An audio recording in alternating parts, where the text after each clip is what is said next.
जिन्ने जिवें तारे किसी मुट्ठी विच समा नहीं सकते, वो बदकिस्मत ने जिहड़े फेरा तेरे दर पा नहीं सकते। तेरी रहमत तो जावारी जगत नूं की नहीं मिलदा, सिदक दी गल है सारी भगत नूं की नहीं मिलदा। तेरी रहमत तो जावारी जगत नूं की नहीं मिलदा, सिदक दी गल है सारी भगत नूं की नहीं मिलदा। गुरु चरणों विच विराजमान गुरु रूप प्यारी साध संगत जीओ, वाहिगुरु जी का खालसा वाहिगुरु जी की फतेह। धन धन गुरु नानक पातशाह कलयुगी जीवां दे उतार दे लई इस धरती ते आए। कुदरत के अटल नियम अनुसार आई ते जब शैतान आउंदा है, दुखों के विच इंसान आउंदा है, धर्म की रक्षा करने लई विरधी जग के उतों भगवान आउंदा है। वो निराकार आप कलाकार इस जगत विच प्रगटदा है। ते ऐसा ही कलयुगी जीवां दी जो त्राही त्राही कर रहे सी मानवता, उन्हां दी पुकार सुन के सतगुरु नानक प्रगटिया, मिट्टी धुंध जग चानण होया, ज्योंकर सूरज निकलिया तारे छपिया के। साध संगत जी, कर्म कांडां दी वहमां भरमां भुलेखियां दी जो धुंध छाई हुई सी, वो सारे नूं दूर करे ज्ञान का चानण जो और फैलाया गुरु नानक पातशाह ने। प्रचारक दौरियां ते जिथे चार उदासियां कीतियां गुरु नानक पातशाह ने, जदों साध संगत जी वो बगदाद पहुंचते हैं, बड़े प्यार नाल श्रवण करना। धन धन गुरु नानक पातशाह जदों बगदाद पहुंचते हैं तो उत्थे जाके सतनाम की बांग देते हैं। वो इस्लाम कंट्री ते उस दे विच साध संगत जी सतनाम उन्होंने कबूल नहीं, उन्होंने धर्म के खिलाफ है। गुरु नानक पातशाह ने सारे जगत को अपनी गलवट में लिया है। ये गुरु नानक का घर है जिथे सारे ही धर्मां के लोग सब दे नाल इक्को जिहा व्यवहार, इक्को जिहा प्यार, इक्को जिहा सत्कार किया जाता है। बगदाद की धरती गुरु नानक पातशाह सतनाम की मां ते कहते ने गुरु पातशाह के पत्थर सुटे गए कि सतनाम किवें उच्चारण किया। इत्थे बस नहीं, उत्थे धर्म के जो उन्होंने नियम ने बड़े कड़े ने। कहते खड्डा करके उस विच गोडियां तक जो खड़ा करके फिर पत्थर मार मार के खत्म कर दिया जाता है। जो उन्होंने धर्म के खिलाफ कुछ भी उत्थे बोलने की किसी की हिमाकत नहीं होती। हुण साध संगत जी, गुरु नानक पातशाह उस अकाल पुरख के चरणों नाल जुड़े हुए, उसकी उस्तत करते हुए सतनाम का ही उच्चारण कर रहे हैं। हुण साध संगत जी, जदों देखिया उन्होंने नूरानी चेहरे नूं ते इतने पत्थर मारन तो बाद भी गुरु पातशाह के चेहरे की कोई शिकन नहीं, कोई शिकायत नहीं, कोई गिला नहीं। बड़े हैरान हुए वो पत्थर मारने वाले, इतना सब्र। हुण साध संगत जी, की हुंदा है?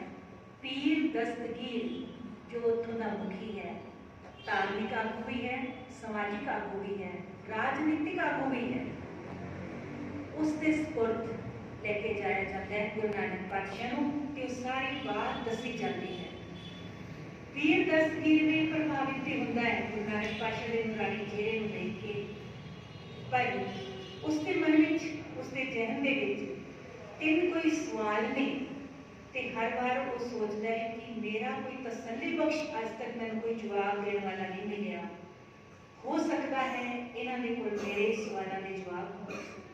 पीर दस्तगीर गुरु नानक पातशाह के अगे अपनी बात कहता है, कहते जे अज तक जिन्ने भी इत्थे पीर फकीर आए ने, मैं सब तो अपने 3 सवाल जानने चाहिए, पर अज तक मैंने किसी ने तसल्ली बख्श जवाब नहीं दिता।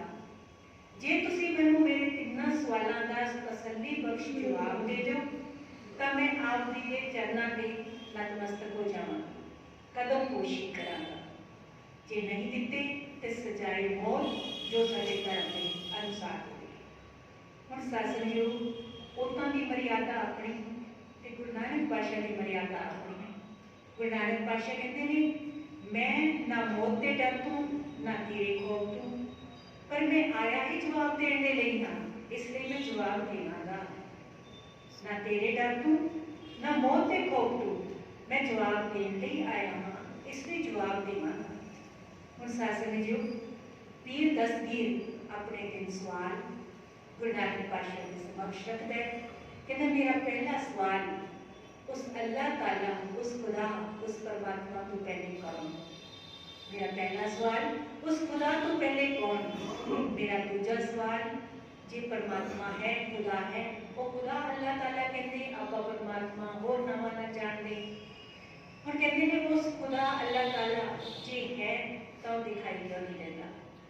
मेरा तीजा सवाल वो परमात्मा, वो अल्लाह ताला, वो खुदा कुछ करता भी है कि एवं रहता है? वो खुदा जे है जे वो कुछ करता भी है कि वेला रहता है? और सासंग गुरु नानक पातशाह कहते हैं मेरी भी एक मर्यादा है, मेरी भी एक शर्त है, मैं जवाब देवांगा जरूर पर अपनी मर्यादा अनुसार देवांगा। वो कहते मैनू जवाब चाहिए नहीं, मैं आपकी गल कबूल करता हूँ। हुण सासंग गुरु पातशाह कहते हैं तेरे पहले सवाल के जवाब के लिए मैनू एक मोतियां का थाल चाहिए है, सुच्चे मोतियां का थाल चाहिए है। हुण सासंग जी पीर दस्तगीर के मन में ख्याल आता है अजे तो मेरे पहले प्रश्न का जवाब शुरू नहीं होया ते इसने लालच इतना बड़ा कर लिया, सुच्चे मोतियां का थाल मंग लिया, कहते पर देना पवेगा। थाल हाजिर हो जाता है तो गुरु पातशाह आखते ने ये मोती पीर दस्तगीर गिनने में तेन बैठ गया। कहते जी गिना लो क्योंकि वचन हो चुका है, मेरी मर्यादा अनुसार जवाब ते पीर दस्तगीर के सवाल। हुण सासंग जी बड़े इत्मीनान के नाल पीर दस्तगीर गिनती शुरू करता है, 1 2 3 ते गुरु पातशाह कहते गलत, बिल्कुल गलत। यानी संत सिंह मस्कीन जी बड़े सुंदर ढंग के इस सारे वरतांत को शरण कराते सन।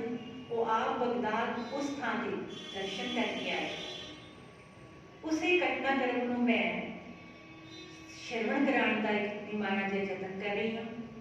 हुण सासंग जी जदों ये कहा कि गिनती तू करनी है, गिनती शुरू हुई है 1 2 3 3 कहते सर गुरु पातशाह कहते गलत, बिल्कुल गलत, गिनती तक गिनती नहीं आती। हुण मन में पीर दस्तगीर सोचता है अजे तो मैं 3 तक पहुंचा, गलती की कोई गुंजाइश नहीं है, पर हो सकता है मेरा ध्यान किधर इधर हो गया हो तो मैं गलत गिनती कर बैठा हूँ। कहते चलो मनिया मैं गलती की हो गई, पर हुण जिथे मैं गलती करा उत्थे मेरा हाथ उस वेले तुसीं मैनूं टोक देना, उस वेले मैनूं रोक देना। कहते ठीक है। पीर दस्तगीर शुरू करता है एक गुरु पातशाह कहते हैं गलत। पीर दस्तगीर बड़ा हैरान होता है भाई अजे तो मैं एक किया है तो कह रहे हैं गलत, गलत किवें हो सकता है? हुण तो गलती की कोई किधरे भी गुंजाइश भी नहीं है।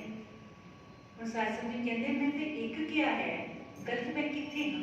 पीर दस्तगीर कह रहे गुरु नानक पातशाह आखदे गलती इत्थे है, एक तो पहले शुरू कर। गिनती गलत इस करके है, एक तो पहले शुरू कर। पीर दस्तगीर आखदा हैरान हो गए भाई एक तो पहले तो कुछ होता ही नहीं। गुरु नानक पातशाह आखदे बिल्कुल सच, एक तो पहले कुछ नहीं होता।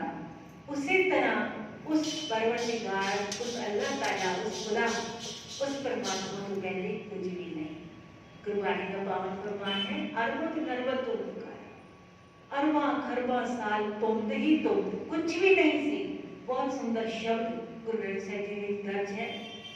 ते गुरु पातशाह कहते हैं जिवें उस तो पहले परमात्मा तो पहले भी कुछ भी नहीं, जिवें एक तो बाद जिन्नियां सिफरां लाइया जान, जिन्नियां बिंदियां लाइया जान, जीरो लाइया जान, उसकी कीमत उतनी उतनी गुणा बढ़ती जाती है।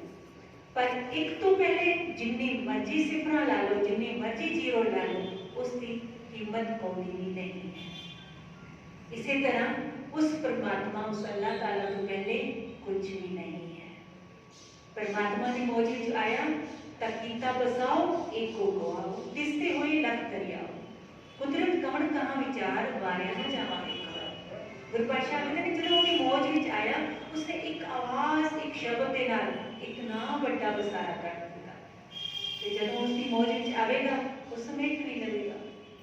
हुण सासने जी फिर पीर दस्तगीर नूं बड़ी तसल्ली हुई प्रश्न का जवाब सुन के। हुण कहंदे जी लगे हथ मैं दूजे प्रश्न का भी जवाब दे दिता। गुरु पातशाह कहते हैं फिर प्रश्न दोहराया गया जे परमात्मा है खुदा है वो दिखाई क्यों नहीं देता। हुण गुरु नानक पातशाह कहते हैं पीर दस्तगीर मैनूं एक गल दस तेरे इत्थे कोई मेहमान आवे अतिथि आवे पीर फकीर आवे उसनूं कुछ पुछदे नहीं वो खाण पीण दे लई। पीर दस्तगीर दे मन विच दिलानी हुंदी वो सोचदा सचमुच इन्ने दिनां तो ये हिंद दा पीर हिंद दा फकीर ये आया ये ओलिया आया ते असीं इस कोल कुछ भी पानी नहीं पुछया सगों वट्टे मारे ने पत्थर मारे। कहंदे हुक्म करो। कहंदे जी एक गिलास दूध गुरु नानक पातशाह एक गिलास दूध आदेश होया ते चंद लम्बियां दे विच दुध दा गिलास आ गया दुध दा कटोरा आ गया उन्हां दे बर्तनां दे मुताबिक। जिवें दुध दा कटोरा लिआंदा गुरु पातशाह उस कटोरे दे विच बड़े नीज दे नाल लेखी जा रहे ने ते उंगल घुमाई जा रहे ने। हुण सासनी जी पीर दस्तगीर चाटक ते देखदा रहा फिर कहंदे मेरे दूजे प्रश्न का जवाब। हुण सासनी जी गुरु नानक पातशाह नूं फिर कहंदे शायद इन्हां नूं कोई शक शुबा हो गया है ते सोच रहे ने मैं दुध विच कुछ मिला दिता है। कहंदे ने हिंद दे पीर दुध बिल्कुल पाक है पवित्र है तुसीं दुध छक लो ते मेरे दूजे प्रश्न का जवाब दिओ। हुण सत्संग जी गुरु नानक पातशाह आखदे ने हाँ मैं भी वेख रहा दुध बिल्कुल पाक है बिल्कुल पवित्र है। हुण सत्संग जी फिर गुरु पातशाह उसी तरह नीच ला के देखी जा रहे हैं उंगल घुमाई जा रहे हैं। हुण कितनी देर इंतजार करता कोई क्योंकि बड़ी जिज्ञासा है दूजे प्रश्न का जवाब जानने की पीर दस्तगीर के अंदर। हुण सत्संग जी फिर सेवादार जिहड़े दुध हाजर किया उन्होंने मिलाया भी दुध विच कुछ मिलाया कि नहीं।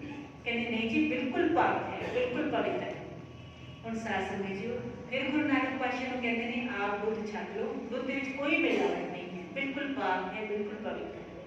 गुरु पातशाह कहते हैं हाँ मैं भी इहो देख रहा दुध बिल्कुल पवित्र है। फिर मेरे दूजे प्रश्न का जवाब गुरु पातशाह कहते हैं ये जिवें दुध है ना असीं सुनिया कुदरत का नियम है सगल वनस्पत है संदर सगल दूध में हीरा। सारी लकड़ी के अंदर अग है छिपी हुई है इसी तरह सारे दुध के अंदर घ्यो छिपया हुआ है पर एक प्रक्रिया के नाल वो उजागर होता है। दुध को गर्म करना पैंदा है फिर ठंडा करना पैंदा है उचित ताप से उसको जाग लानी पैंदी है दही जमती है रिड़कना पैंदा है मिलाना पैंदा है फिर उस मक्खन निकलता है मक्खन को एक उचित ताप से गर्म करना पैंदा है फिर उस घ्यो निकलता है।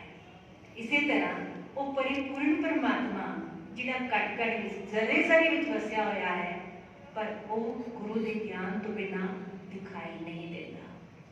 हुण सत्संग जी बहुत तसल्ली हुई पीर दस्तगीर नूं क्योंकि वो ज्ञान अंजन बख्शण वाला भी तो गुरु है वो जरे जरे विच वस रहा है पर उसनूं वेखण वाली अख भी तो होवे ना जिन्हें तक उस सारिਆਂ वसदा प्रतीत नहीं होगा द्वैत भाव नहीं दूर होगी उन्ने तक गल बननी नहीं।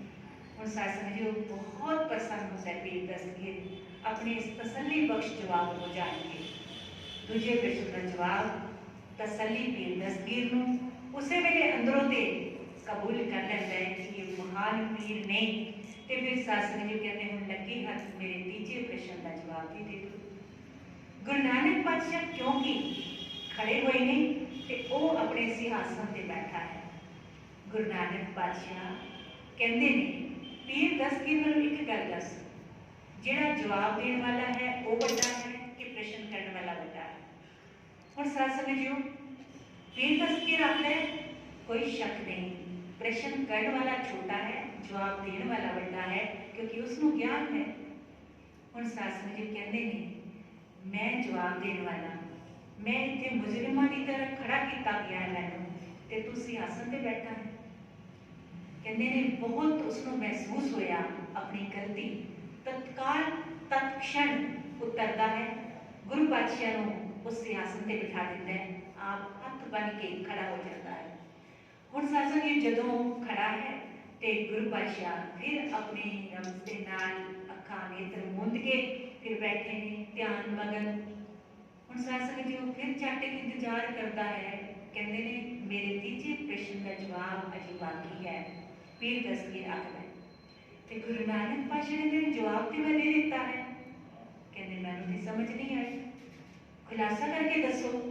कहते ने ओ परमात्मा ओ खुदा ताला बस इहो कुछ करता है, जेड़े थल्ले खड़े ने उन्होंने सियासत ते बिठा दिंदा है, ते जेड़े सियासत ते खड़े बैठे ने उन्होंने कदों थल्ले उतार दिंदा है। खिण मैं राव रंग करना है वो परमात्मा जो सब कुछ करन ते कराउण विच समर्थ है, ते उस मानक दे पैर अग विच अट्ठे पैर रहना चाहिदा है। इतनी तसल्ली, इतने तसल्ली बख्श जवाब सुन के सचमुच पीर दसगीर गुरु चरनां विच नतमस्तक हो जाता है। उत्थे गुरु साहिब की याद विच बगदाद के अंदर गुरुद्वारा साहिब बनिया हुआ है। उत्थे नानक फारसी के शब्दों में गुरु नानक की पुस्तक के ये सब कुछ लिखा हुआ है।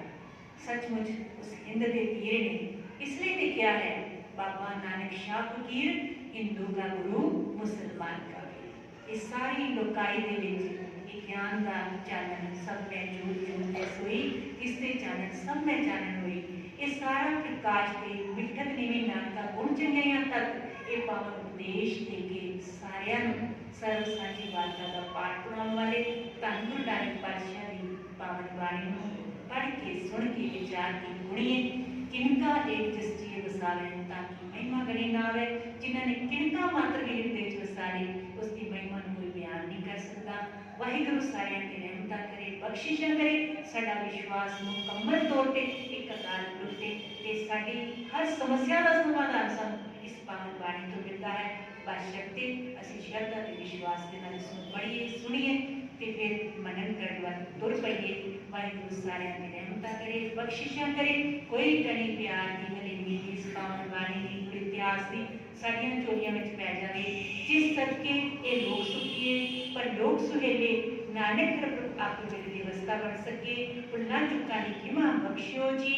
वाहिगुरु जी का खालसा, वाहिगुरु जी